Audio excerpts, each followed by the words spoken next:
Hi, this is Tim Krolsky. Most people might think they know what goes on in the life of a truck driver, but we thought it was time to understand the person that operates the truck, to find what actually drives them and what really goes on before and after the brakes get set.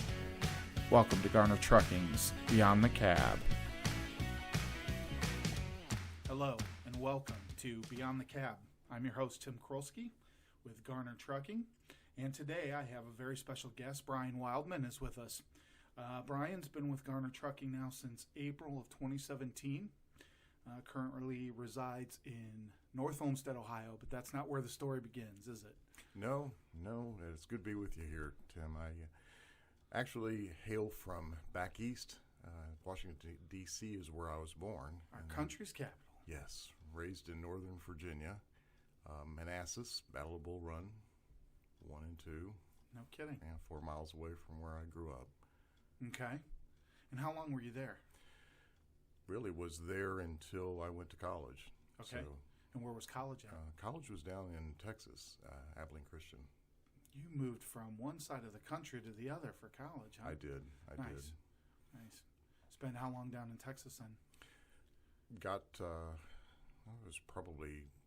I did the 6-year plan in college, so it's a good plan, really. Yeah, it just felt good, so I guess kept going. You just stayed. just stayed. You know, I got a BA in English, and I was like, okay, what am I going to do with that? I could use that as a jumping off point. And I went back and did coursework, got the equivalency of a bachelor's of business administration, and then went on and got my master's in finance and marketing.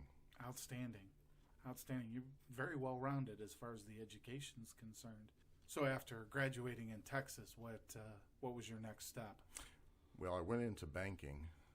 Actually went into not the commercial lending area, but what we call the trust department of a bank. And at that time, the trust departments had what they call commingled funds, which were akin to mutual funds. And an opportunity came to go to San Diego and get out from underneath the kind of the university there, and sure.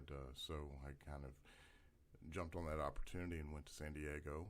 And my wife and I at the time went out there. I took a job, and then eventually I was still doing administration for banks, and it was funny because when I had left Texas, the oil patch had just crashed, and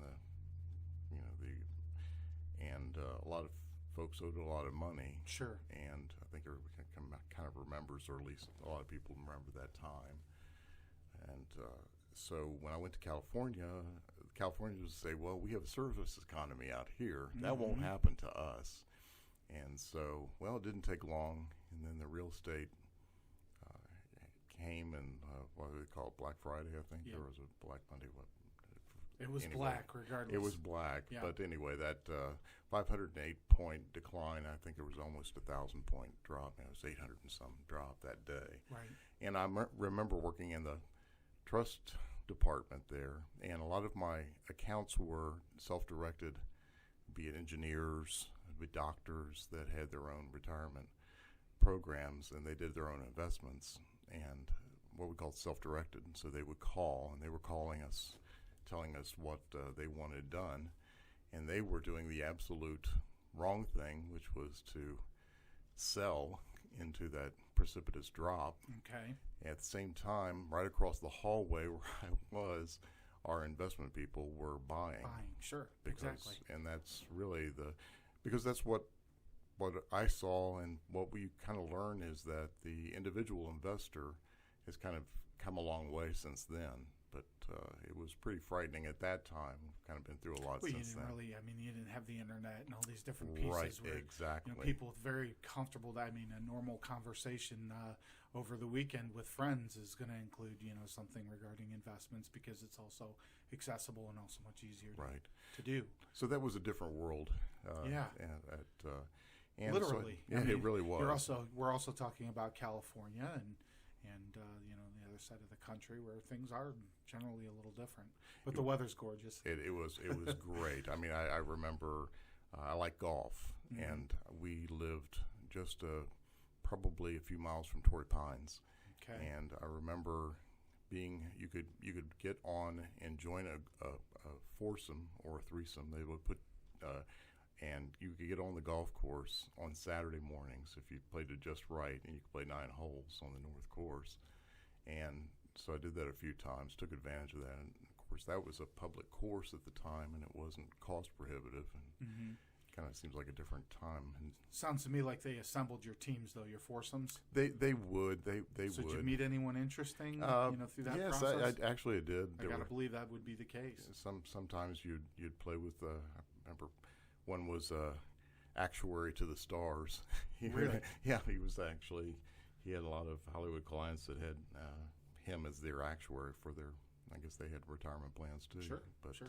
But everybody anyway, needs them. Yes, and then there was a tailor, so it goes on and on. But it was interesting times. It was beautiful. There was the beach was there in the afternoons and the mornings. Some people, I never did this, but some people actually at certain times you could go up and ski in the mornings and then come and be on the beach.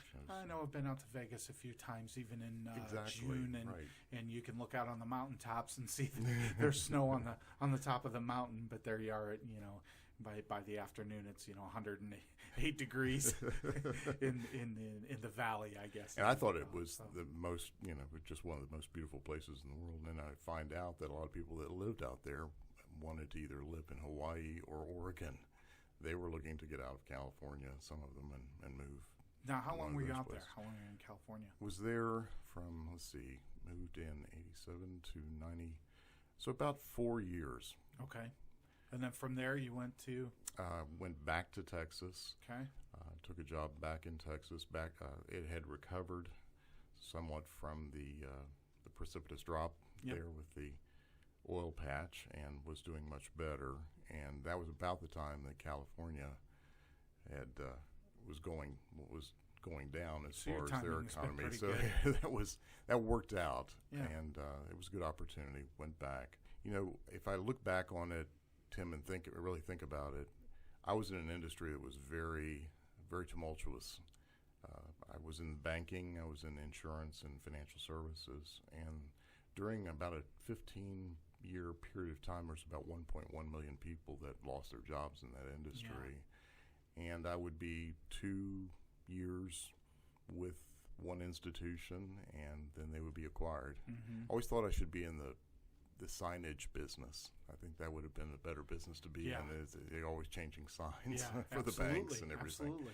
But so that allowed me to get into the business development side of things a little bit more, and I enjoyed that and had some success with that. The only thing was I would have good numbers, and I would always be the acquired bank, and so kind of did that. Not to go poor me, but that was kind of that was the reality of how it went. So after a time, I went through. I moved to Oklahoma.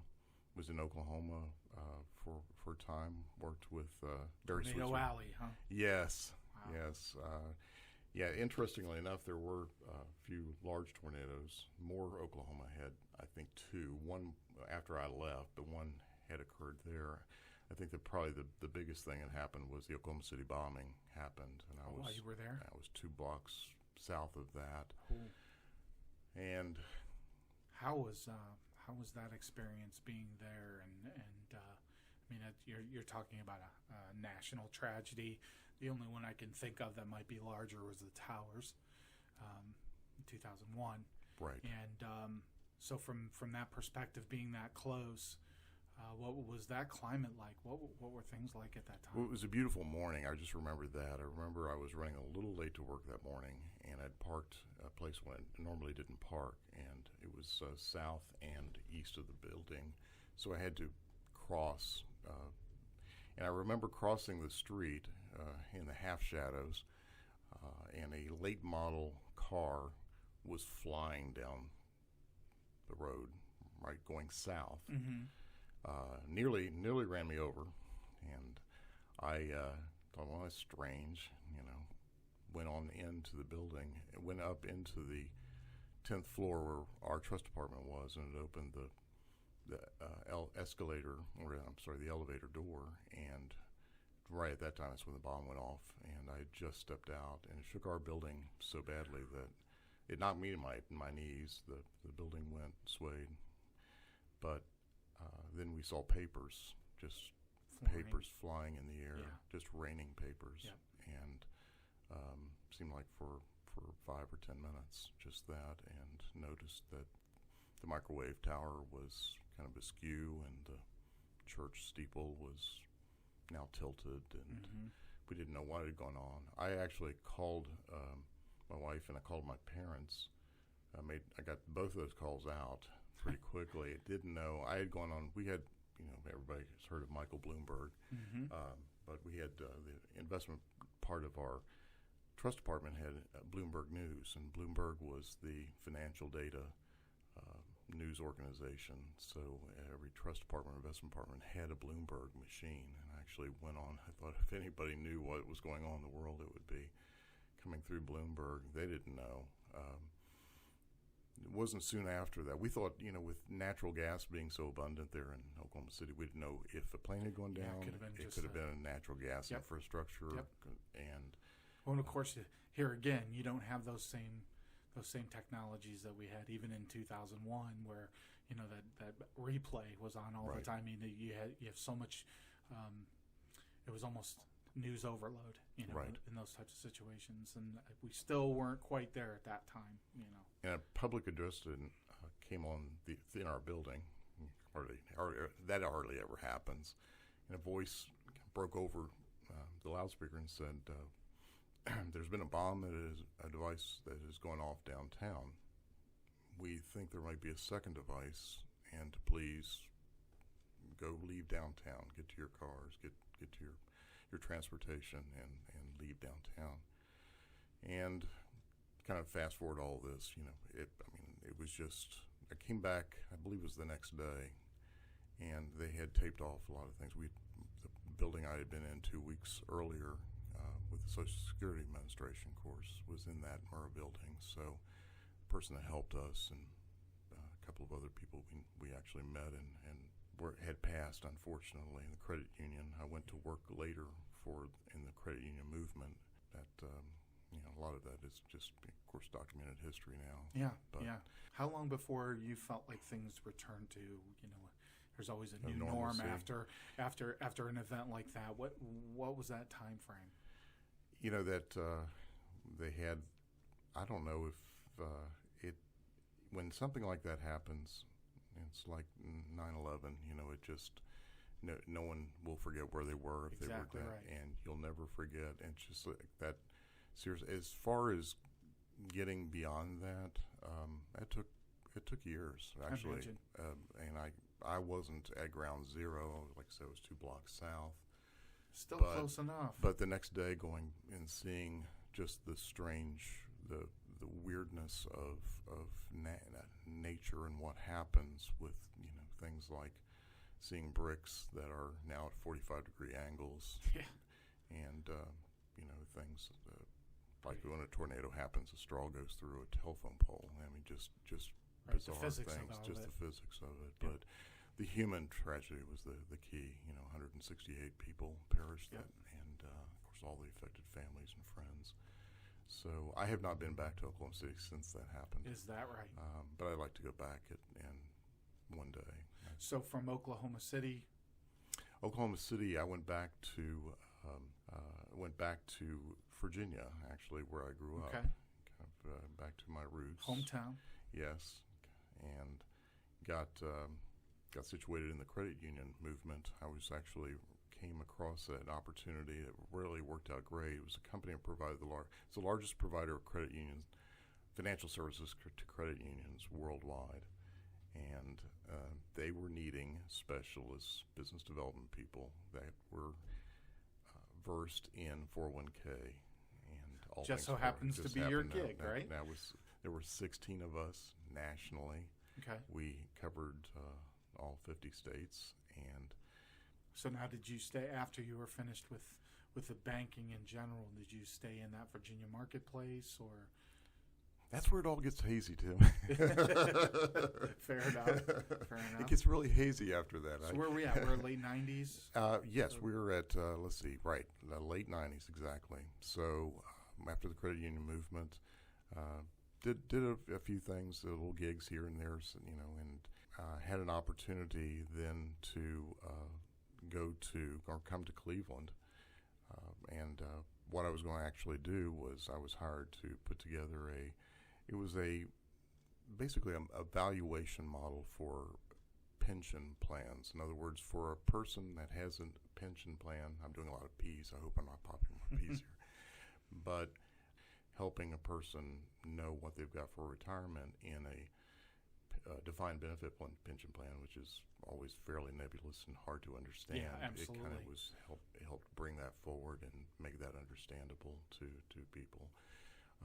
The only problem with that is the .com bubble burst 58 days after I took that job. Okay. And so that whole assignment went away. All right. All the funding went away, everything. So now I'm in Cleveland. My gig is over, and it's like, what did you always want to do? Well, I always wanted to play music professionally. What do you play? I play bass. Okay. That's primarily I play other instruments, but that's... You are a rare breed, too. Always hard to find a bass player. Bass players, I don't know. Everybody wants to be the guitar player. Yep. Right? Yep. They say, what do you call a gal on the arm of a guitarist? What's I guess that? nowadays it would be just the opposite. You call it tattoo. Wow. I know. It's just bad. But, bass players are the brunt of the jokes. I think the rarest of any musician for, a rock band or anything like that, always the hardest person to find is that good quality bass player. Right. And I grew up playing bass. I saw the Caldwell Brothers with Up With People. I'm dating myself here, but this was at DAR Constitution Hall in Washington, D.C., back, I think it was 1965 or 66. That's a long time ago. Yeah. But that changed me. I really enjoyed. Ralph Caldwell was the upright bass, and at that time it was kind of toward the end of the folk era, folk music era, and so you had a kind of a Kingston trio type thing there, and that really drew me to the upright bass.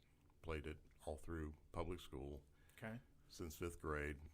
And so did you always play then through adulthood, or did you stop for a actually time? I did. Back, rewinding back to college, I took 2 USO tours.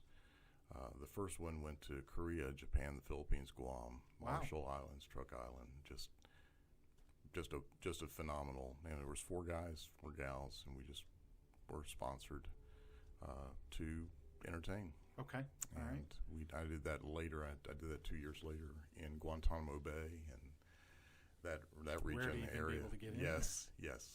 So that was that. But that it did open up and took me places through music that I never would have been able to do. Had a fantastic professor of music there at the college that had put all these USO. In fact, he went on the national board with Pearl Bailey and Bob Hope.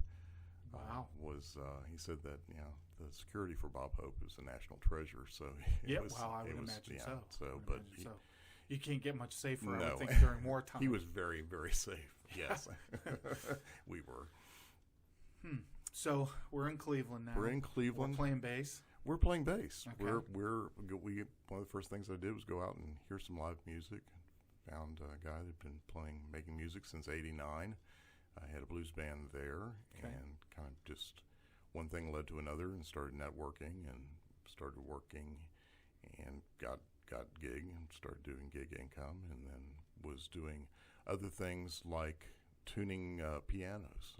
Interestingly enough, I learned to do that. I apprenticed and special skill. That's a special skill to have. Right. So I was doing that. Those individuals are rare as well. It's as rare as a bass player, maybe even a little more rare, because there's not many that know how to do that. That's right. And so that's kind of like, I don't know, like cameo making. It seems to be a kind of a dying art. Yeah. I mean, there'll be always the Steinway Tech, with concert hall and that at that level. But the ones that are doing it, other than maybe for the churches, it's not that many people will have pianos anymore. Yeah, yeah. But it's still enough. It's there. But playing out, teaching music. Then I was the other part of the third stool there of just being able to. This is how you make money as a musician, right? So this is how you make it happen. Right. So that was it. And I said, I've got the space downstairs. I had talked to a friend.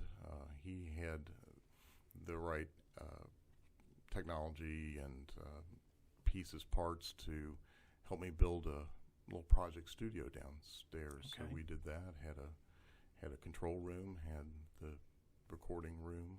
I actually have a neighbor who has the same sort of setup, and did that over a little bit of time. And he's got a band together, and they play pretty regularly. But he decided it all started with a sound booth and a separate vocal room. Right. And then kind of a main stage and everything. Did all this right in his basement. It was just so amazing to me that they put this in his basement. So. Well, it got the what they call the she shacks now, and they used to be the guys had the man cave. Man cave. Right. So now the third option was to have the space there. So the wife was very long suffering. Yeah. To basically, because as much as you can try to soundproof it, it's still coming through. It's still coming. I know. Through. My wife's a saint too. I play drums. There you go. And okay. we've usually practices at the drummer's house, right? Right. So everybody's coming over to my house, and once you're all plugged in, and go to guitars and singing, and as much amplification as you can sustain in a basement. And my wife, like I said, she's a saint because she deals with that. On a very regular basis. In fact, just in the world of Garner here, I have Ed. He's our salesman. He's got a son who's works for a soundproofing business, and they make panels. They're very thin, compressed panels that you can put them on a wall, you can put them on a ceiling, and so I'm going through the process right now of actually I'm going to burlap those things up and put them on our ceiling and help my wife a little bit by trying to deaden a little bit of that sound. That's very thoughtful. Yeah, and everybody will be sounds like hopefully a win-win. Appreciative, and it'll absorb some sound, make things sound better. Sure. So how long in that world of music and recording before you get to, because I'm assuming the next step's got to be trucking. It is. 2011 is when I built the studio. We built it, and my dad was in there hammering with me and putting things up. It was really a labor of love. But that 2011, got it up and running, did some voiceover work, some commercial work. That's where the money's at. That's where the money's at. Yep. Tough market to crack. Sure.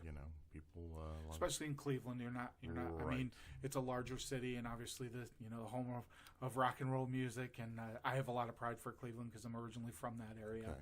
So there's some passion there. You could say what you want, mistake on the lake, all those types of things. But the fact remains is that's where rock and roll was coined, and that to me is just awesome. That's right. So doing it there is a good thing, but you're also talking about a time frame now when you get out of the 90s and into the 2000s, where as communities kind of started to die off a little bit. I know from my area of the world, we had a couple of Ford plants and the steel mill, and between those three locations, you employed so many people. Right. And once that all started to die off, you just kind of watched some of those marketplaces really shrivel up. So that ancillary spending on the voiceovers and the commercials and those types of things, that goes probably to the kings of those marketplaces. Right. That's true. And a lot of it was out of Chicago, a lot of the Midwest. Yeah. Most of it. It's very challenging. So, but New York and L.A., of course. But it was good. It was, you had the person that came in that did weddings for friends. He DJ'd, and he needed some backing. He had some backing tracks, and he was doing a special song or something like that. And so you just went with it, and it worked out pretty well. But bringing me to trucking was about 2017 is when I came in with Garner. So just back up about a year is when I actually went to trucking school, and I think it was just Where'd you looking. Go? I went to Hamrick. Okay, so did I. I didn't realize that. We both graduated from right. there. Okay. And some really good folks over there, and got through their program, and of course it just gets you through to the CDL. Yeah, it's really smart enough to be dangerous and, Right. and able to get that CDL, and it's up to the companies then right. to get you the rest of the way. I think we accept that as the nature of the beast.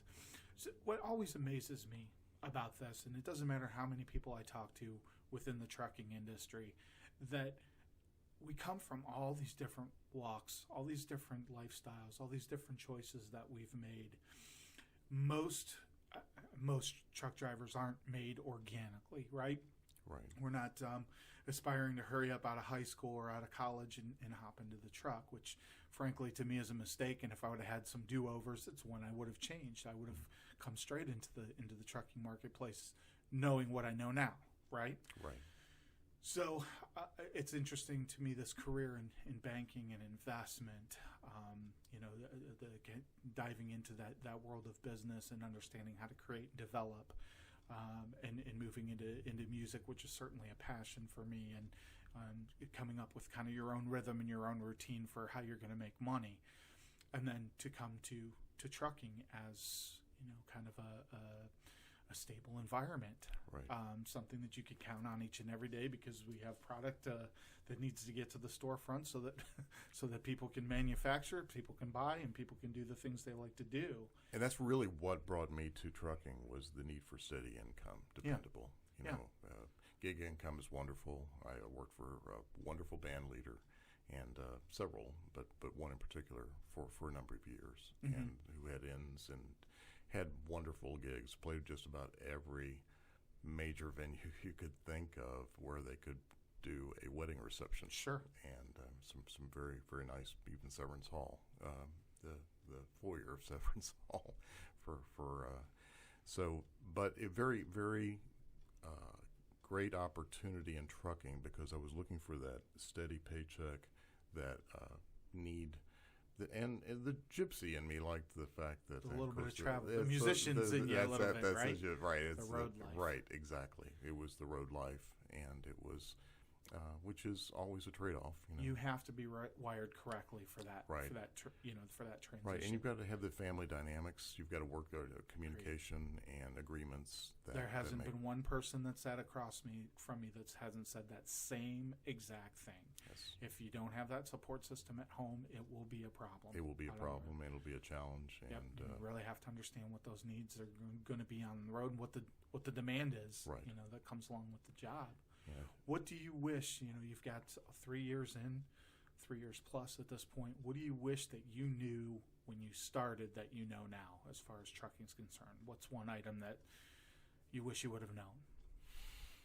That's a great question. I'm trying to think of the things, because I thought I pretty well did my homework, with regard to what to expect, what to know. I think that just understanding what you've got to compress, you've got to compress time intervals. I think you've got to get really good at that. Yep. So you got to figure out, what do I need to do right now?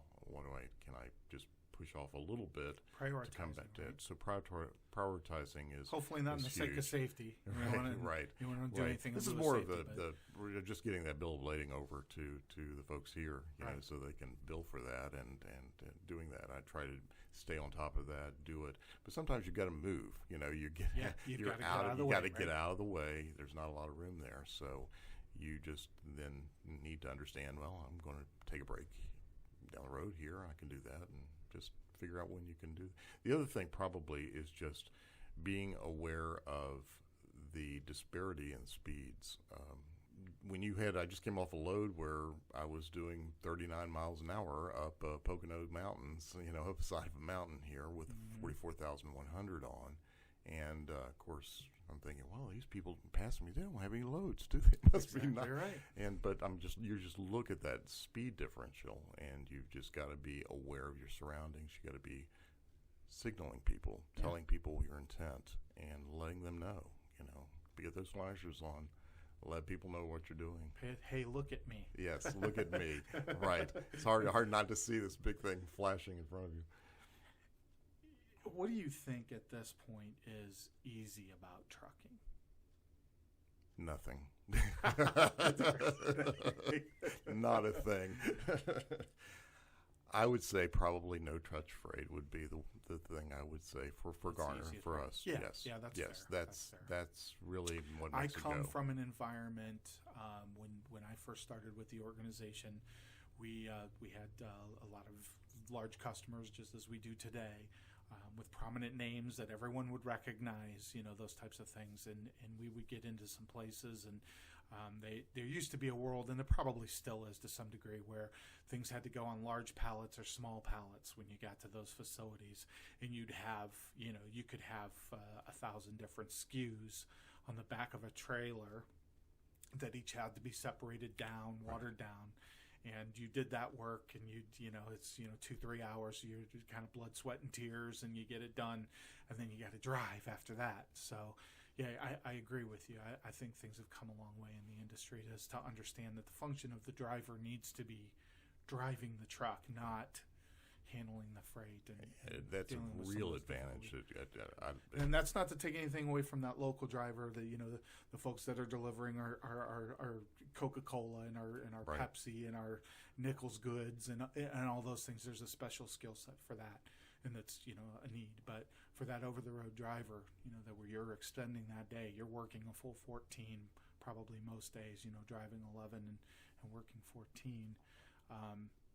The physical side to things can be a little too much to deal with when you're out on the road. So I agree with that. It's an interesting point. I had a conversation with another driver a few weeks back, and I hadn't given much credit since the onset of COVID, and we haven't done a whole lot of these broadcasts during the times of COVID. So a lot of what I had started with was all previous to this. One of the things that I had not considered is that the driver's job actually might have gotten a little bit easier, and as this driver explained to me, through the fact that when you're going to some of these places now, they don't want to see the driver. They're putting the bills in the back of the trailer.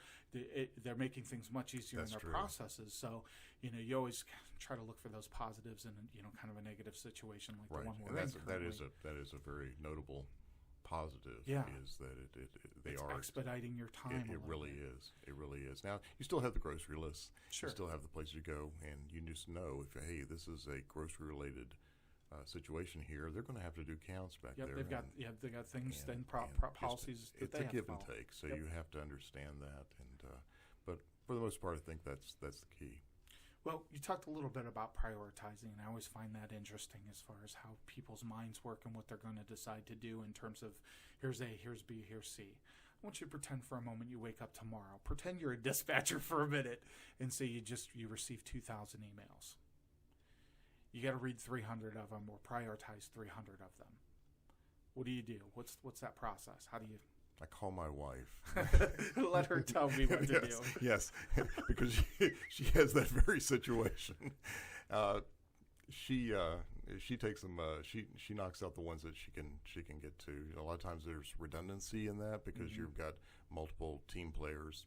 Teams come together, solve problems, go their separate ways, and so she can kind of just from knowing how this one relates to that, and I've already dealt with that. So boom, boom, boom, that kind of. So helps the process. It does. So call for help is your message here. Call for help. Reach out. Here's our lessons in life with Brian today. Just call someone for help, please. What passion of yours is something that you hold dear, but you rarely share with others? I'm old school when it comes to the history of the country. Okay. I hold that very dear. Okay. Like it's a tough time to be in. It's a tough time to be there. Yeah. My dad opened 2 high schools as principal. He worked his way up from coach, teacher, taught back in the day in the Southern Virginia when they first started out. Got married, he and my mom, and they were dedicated to education. That's where they wanted to be, public education in particular. Okay. And they were I have to set this up, they were down in Southern Virginia in the early 50s. My dad coached, actually ended up coaching a state championship football team down there, and had gotten the attention of Massillon, of all places. Really? Yes, the Fertile Crescent of football. And they actually wanted to schedule him for an interview, and as part of the coaching situation there. And while Dad thought that was very, that's wonderful, and that's really quite an honor. Quite an honor, exactly.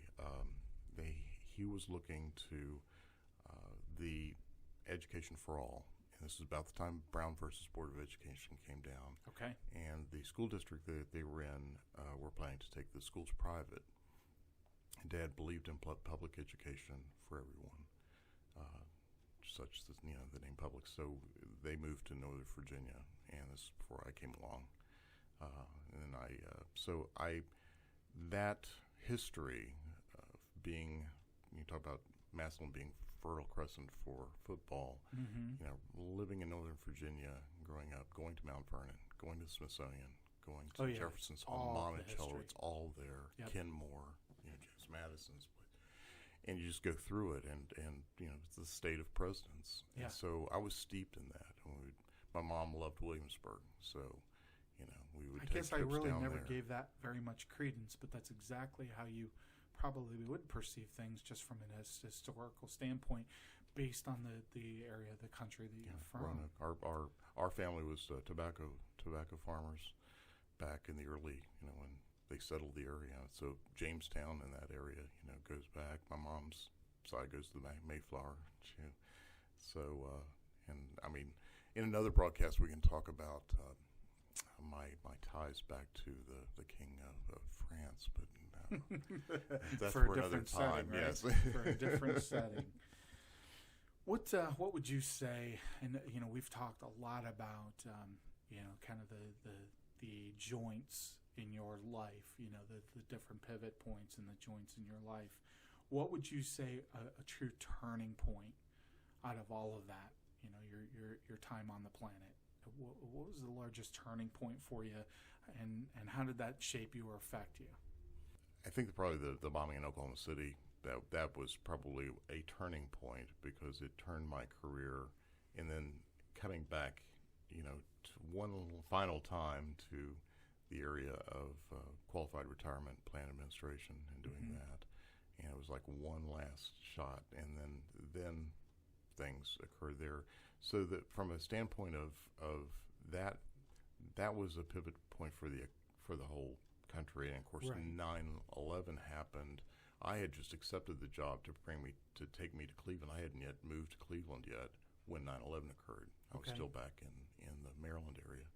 So that just these major shifts in the culture that and things that happen.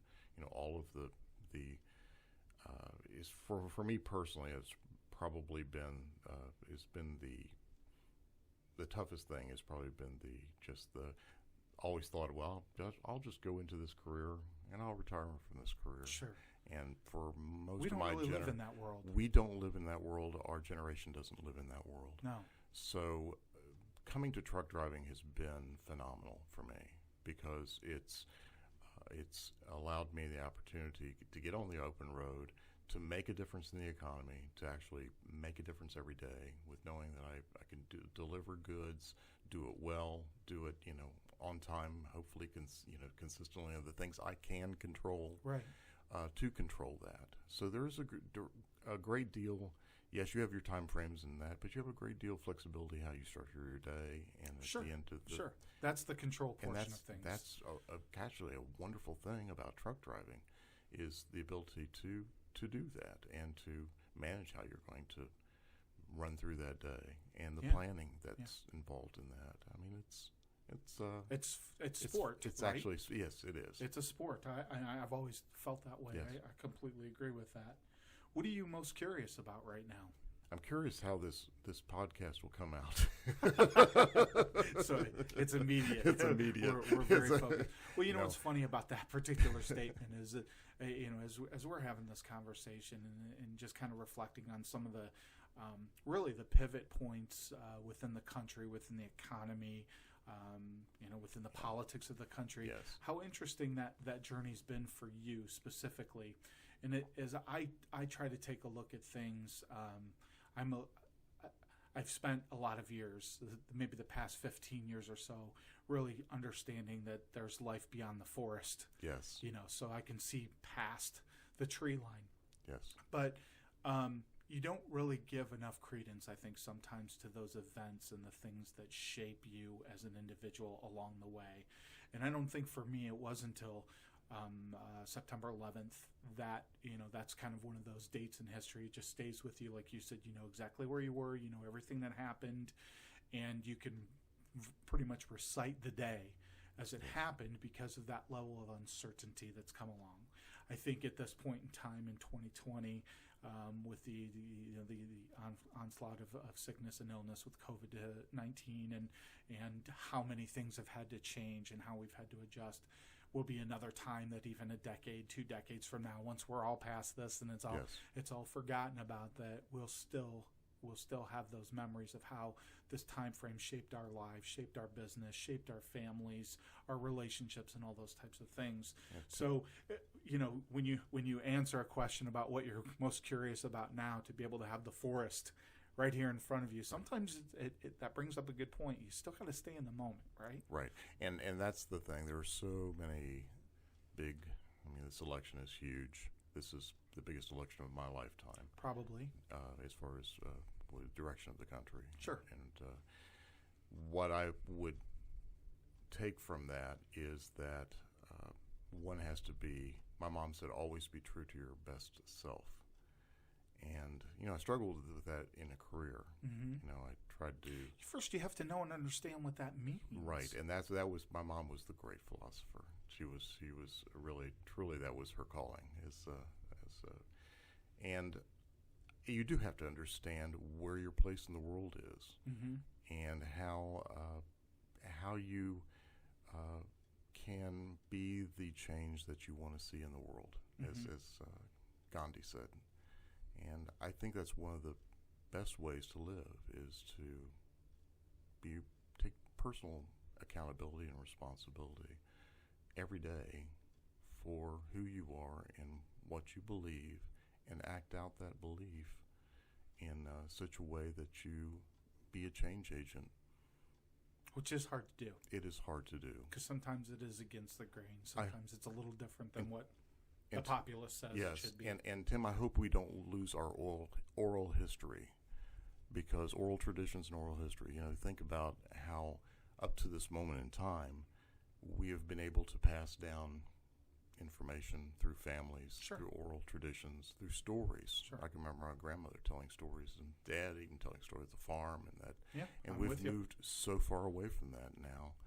Now, as we archive that into a digital world, what my concern is that we don't become Orwellian, and that whoever controls the mind, we always control our mind. And I think that's the key that we have to remember, is control your thoughts, your mind, and there's the thought. There's the statement. I think that kind of brings that all together. And while one may argue about where our own family histories and traditions will those get carried on? Will we be able to carry those stories, or will they get washed away? I also think that these are very challenging times for those, for all of us. Yes. Where people are questioning things. They're questioning, yes. Our country's history. They're questioning our behaviors. They're questioning all these things, which necessarily isn't bad. No. And I think it goes to your point about being engaged, and that your mind is still working, and we're right. we're not getting into a situation where we're just do as you're told. And so I think there are some very healthy things that can actually come out of all. I think this. You're right. I think it's a question of what direction things go, and, right. and where we head as a nation. Because at the end of the day, we're all American. Yes, right. That's right. What would you say is a common myth? Kind of coming back to trucking a little bit, a common myth in trucking that you would say is untrue, or that you could debunk. I think one of the misconceptions about trucking is that truck drivers are irresponsible, not kind of pigpen-ish, mm-hmm. Just don't take care of it. And you do see that out there. It is out there. It's the ugly side of trucking. Well, yeah, you don't remember the 150 truck drivers that were in the slow lane that you passed on your way right. up the interstate. You remember the one numbskull that got out and cut you off. Right. And it's like, pick up the wrapper, pick up the trash, put it in, just take the action. Right. Just be responsible. And I think if we did that more, if more of us did that, we wouldn't be faced with a situation where public restrooms are not available to truck drivers because, and I know we push back at Garner big time on that. Yeah. Oh, absolutely. But to your point, the folks that are employed here, by and large, are individuals that are good, honest human beings that just want to get out and make a living. We pride ourselves on clean equipment, clean drivers, clean behaviors, and I think there's many companies out there that are the same way. It's not the trucking of the 70s. It's not the trucking of the 80s anymore. Correct. Yes. So I think those individuals that are kind of on the negative side of that have gone by the wayside to some degree, partially because we make good decisions as far as legislation and how we're going to handle things and who we're going to put behind the wheel of the truck.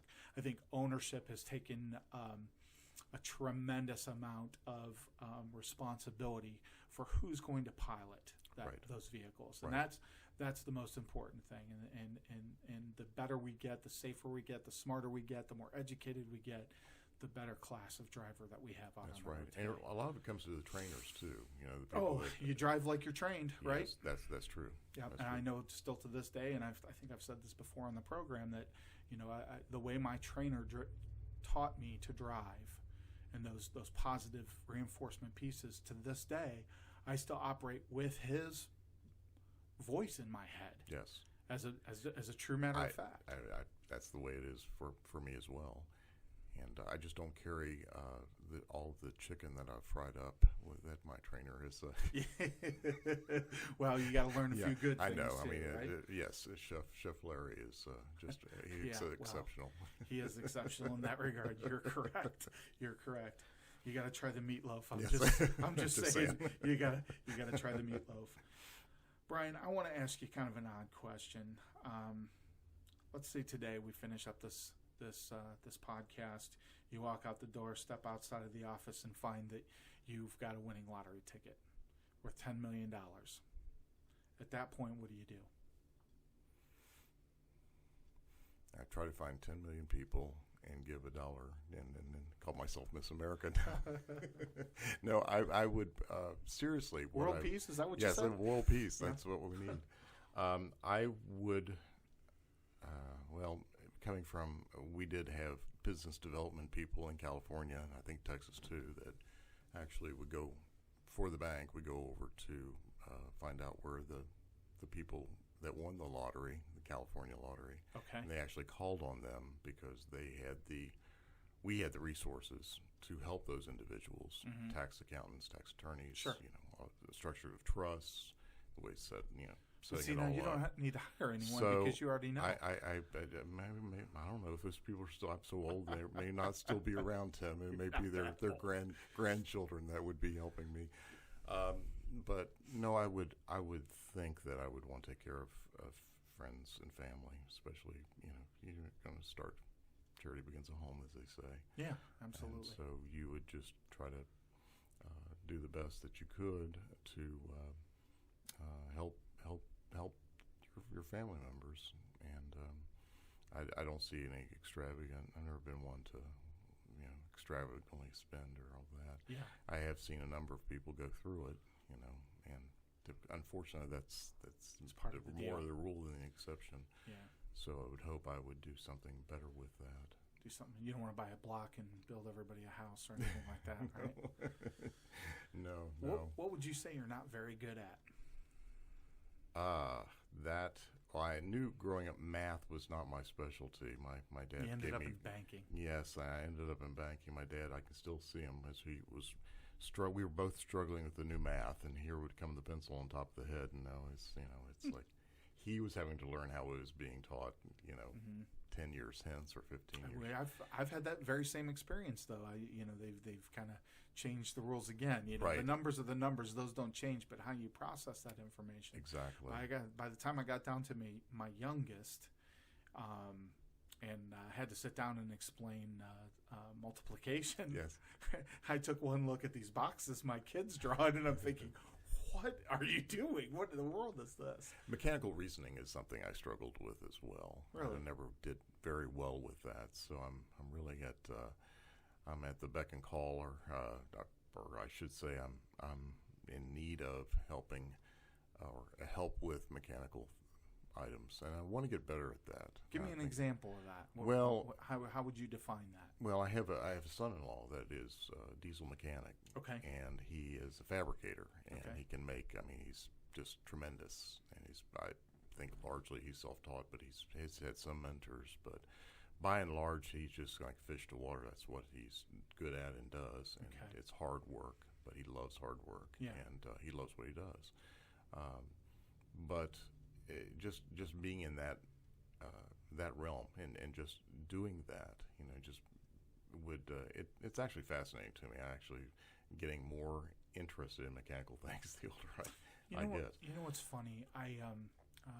Of course, in this day and age, it's easy to binge watch just about anything you could possibly think of. There's a show on Netflix right now called The Repair Shop, and it's an English show, and it's about a repair shop that prides itself on offering several different services. So for one specialist, it might be their ability to be able to do things with redoing ceramics, fixing the breaks and the cracks in them, the painting, and making it look like it's brand new again. Right. In that same facility, you have the watch, the clock fixer. Again, special skills like the tuning of a piano. They're so limited in terms of the people that can actually handle this type of work. The woodworker, the metal worker, and all these different people. People that can take care of stuffed animals that are 150 years old and bring them back to life, so to speak. Right. And I think it kind of goes into that mechanical reasoning.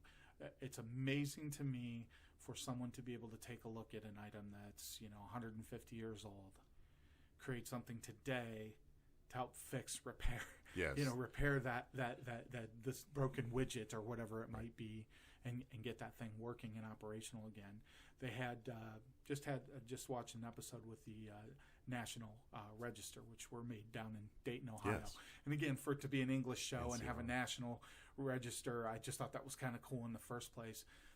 And the gentleman they had working on it was their clock fixer, and this clock fixer took a look at the backside of this thing, and you could instantly see there was apprehension about him getting in there and trying to fix all of these moving parts, because he had never done it before, had never seen it before, but somehow rises to the challenge and takes on the task. And I know for someone like myself, and I've actually made this very statement to our friends at the shop here, that my ability to be able to handle stress levels, to solve large problems, to deal with the stresses of people and all those types of things is very good. I have a very good skill set for that. What I have a terrible skill set for is putting a wrench in my hand and trying to calmly get something done without throwing, breaking knuckles, screaming, using expletives, and all the things that come along with it. So, in that vein, I can really respect where you're coming from with that. Yes, you really do have an appreciation. One has an appreciation for folks that can do those Yep. things. So we're intriguing. It's intriguing. I will not be, I'm sure, going into the mechanical realm Anytime soon, right? as a vocation. Yeah, me neither. Anytime. Me neither. No, I am so appreciative for our mechanics. Yeah, they are awesome. I agree with you. Again, another skill set you're just as in demand as a professional Absolutely driver is. That it's another skill set that's And I'm just glad so to valuable. see people like Mike Rowe that have the foundation, that he has his foundation that helps really get people the resources and opportunities for scholarship to get vocational Yes. education. Yes, absolutely. It's very, very much needed in the country. We need to be making things again. I agree. I think that's very well said, Brian. Very well said.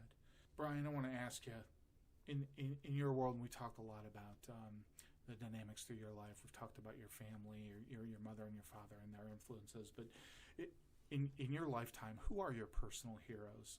And why do you hold them in the regard that you do? I think the key is the mother and the father, my mom and dad. That's where it all begins. Yes, that really is where it all begins. We were the big three. My mom and dad tried to have a larger family, Okay. and for 10 years weren't able to. And Mom had a lot of miscarriages, and I came along 10 years into their marriage. So I was kind of like, Mom always said we were the big three. Okay. So it always came from a small family in number, but big heart, and we always opened their home.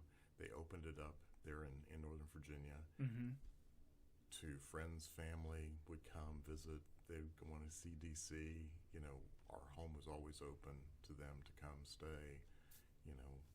We have food. We have just and that They were consummate entertainers. Just yes. I mean, it was just like and with faculty wives, and Dad had we had things with work.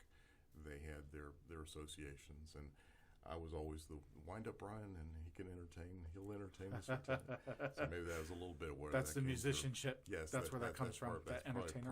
part of what came from. But getting back to heroes, my mom was a spiritual. She really was a spiritual leader, and my father was a pragmatic. He was very common sense. Mm-hmm. Growing up on the farm in Two West good Virginia. balance, really good balances. Very good balance. That's one of the things that. I don't know what went wrong, Tim, but well, but those balances are, I'm right there with you when it comes to how you've grown up. It's obviously the most impactful part of who you become, yes. and to be able to have those dynamics. My dad was really kind of the workhorse, man of few words. Right. My mom, on the other hand, was maybe a little closer to the philosopher, the one that would challenge your thought processes right. and ask the questions, and sometimes the difficult questions, but also the one that you could go to and really have that heart-to-heart conversation. And you need those people in your life. You need both of those examples in your life. So. And I would ask a third. That's my wife. She was always in healthcare. Okay. She's an empath. Okay. Mm-hmm. She is. She has an ability, a natural ability, and she was in the right. She chose well when she chose to go into healthcare. She really did. Yeah. She's in a place now where the stresses are very, very, and it's the way that I see her managing the level of tremendous amount of stress that's involved with one of the largest healthcare organizations in the country, and marshaling through this pandemic. Yeah. With everything else that she had on board with that, and to see her still be the mother, you'll right. always be the mom, right? To her kids. First of all, just waking up every day. Just waking up every day and facing that, yep. and doing the things. She just does it. She does it with a smile on her face. She approaches the day, and I admire that. I admire her ability to see people, the best in people. My mom had a similar ability. Yeah, and be able to find the good. Find the good in people, and Dad did too.